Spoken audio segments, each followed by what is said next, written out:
The Spanish Grand Prix was interesting, though not particularly thrilling except for the final laps. From a technical point of view, a lot was on display, as is to be expected on a track like the Circuit de Catalunya in Maranello, called by some an open-air wind tunnel, and long used as a testing ground by teams. The news for the rest of the 2025 Formula One season's show, however, doesn't look promising. McLaren's advantage proved especially solid across all fronts, performance-wise and in tire management, which made it nearly impossible even for Max Verstappen to pose a real threat to Lando Norris, and especially to Oscar Piastri, despite an aggressive and well-judged strategy from Red Bull, at least until the safety car. TD018 changed some things but not the pecking order. Looking at the Barcelona weekend as a whole, the perception is that the new directive limiting front-wing flexibility has indeed complicated matters for many teams, particularly those who heavily relied on it, like McLaren or Mercedes, especially in the pursuit of the ideal balance between slow and fast corners. In McLaren's case, they opted to unload the rear end, likely relying on the car's ability to control rear temperatures thanks to its innovative brake ducts. This led to some balance differences even between the two drivers, with Oscar Piastri complaining during the race of earlier rear tire degradation, perhaps from a front-heavy setup, while Lando Norris suffered graining on the front left. Clearly, though, this did not stop or slow down the McLaren duo in the slightest. These were minor effects from the new wings, nothing that impacted the on-track hierarchy, where the MCL39 continues to excel. The ability to run the car extremely low gave the two papaya-colored aeros the chance to generate very high levels of aerodynamic load while maintaining efficiency and good balance. It is no coincidence that both Oscar Piastri and Lando Norris were able to extend their stints, especially the middle one, controlling the pace without any drop-off in tire performance. This was helped, of course, by excellent management from both drivers. Lando Norris seemed to have a bit more in the middle stint, likely because he was busier keeping Max Verstappen at bay, but he never seriously threatened a flawless and ice-cold Piastri, who was fast and dominant all weekend. Red Bull was inferior, but smart with a three-stop strategy, which was undone at the end. The Milton Keynes team found themselves technically inferior on a track that should have highlighted the RB21's strengths in downforce and tire management. Already by Saturday, Christian Horner's team had to concede that their tire management wasn't on par with Woking's. The setup, aimed at protecting the rear, hindered a more aggressive qualifying run with rear-end issues so pronounced that engineers shifted Yuki Tsunoda's balance even further rearward than Max Verstappen's, with the result being the Japanese driver finishing last in the qualifying session. Once it became clear that Max Verstappen had no chance of competing with the McLaren cars under equal conditions, Hannah Schmitz and her strategists went for a three-stop race, also to maximize use of the soft tire, the best compound in the race. The plan worked until the safety car, placing Max Verstappen just 1.5 seconds behind Lando Norris, though the gap was quickly growing again, compared to the 15-20 seconds he would likely have lost on the same strategy. The chaotic finish involving the hard tire, the only one left, and Max Verstappen's outburst undid what had until then been the best possible race for the reigning world champion. A blunder that was certainly his own, but also the team's.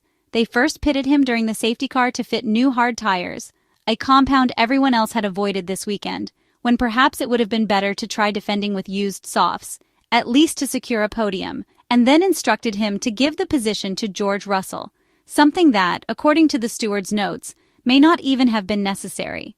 From that point, the Dutchman's fury was unleashed. He was visibly less composed than usual.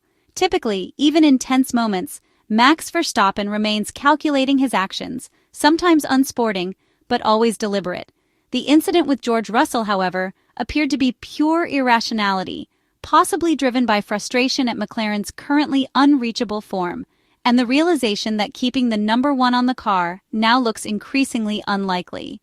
Looking at Ferrari's race at the Circuit de Catalunya, and the Spanish weekend in general for the Maranello team, some technical specifics stand out. First, in Barcelona, the SF25 single-seater showed the highest level of aerodynamic load seen on the car this season. This came at the expense of top speed, with a clear push for extra downforce through the upper aero surfaces. But not only that, it seems the Maranello engineers and technicians tried to run the car lower to the ground than they had so far. This would be supported by Charles Leclerc's early pace and by a late race balance shift he experienced, something not previously observed. The lack of very slow corners likely allowed for an extremely stiff suspension setup, possibly alongside a small initial update, hinted at by Frederic Vasseur in several interviews, and this may have enabled a lower ride height than usual. At the end of the race, however, Brian Bozzi instructed Charles Leclerc to do an enormous amount of so-called lift and coast, which the Monegasque openly criticized for how much time it cost. Normally, teams are open about brake or engine temperature issues, since they do not impact regulations, so Frederic Vasseur's refusal to explain the need for such heavy lift and coast might suggest they were trying to preserve the plank by reducing cornering speeds that, as the car lightened, were increasing and causing more contact with the track surface before braking zones. It is just a hypothesis, but the impression of a different longitudinal setup is further supported by Charles Leclerc's brief conversation with the McLaren duo on the post-race stage, where he asked whether they too had experienced a significant balance shift late in the race. Lando Norris and Oscar Piastri implied they had not at all. Charles Leclerc's lap times show that, from mid-race onward, tire management started to become more problematic. The SF25 appears to have reached its limit in this configuration, pushed to the lowest possible ride heights. That's likely why Charles Leclerc strongly called for updates to face the next part of the season with a real shot at podiums and wins, because after this Grand Prix, the championships now seem to be McLaren's alone, marking a disappointing opening phase to the year for the Italian side following its narrow defeat in the Constructors' Championship last year. The Monegasque driver pointed out that Ferrari has to make a significant step forward in the coming races to get itself into a consistently competitive position in the Formula One field this season. As for Lewis Hamilton, sadly, there is not much to add after the very disappointing Spanish Grand Prix weekend. The British driver made a number of post-race comments that were puzzling.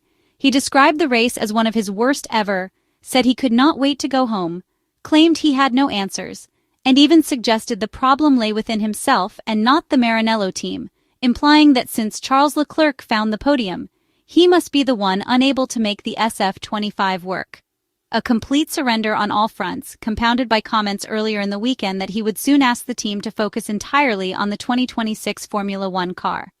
Unfortunately, Lewis Hamilton appears to be in clear difficulty and is evidently more affected than he lets on by comparison with his Maranello teammate. The 7-time Formula One world champion is seemingly lost in a generation of cars that never suited him, combined with an SF25 car that clearly does not match his driving style. It is now a moment of crisis, a desert he must cross while waiting to rediscover both himself and a car that can once again showcase the talents of the most successful driver in Formula One history.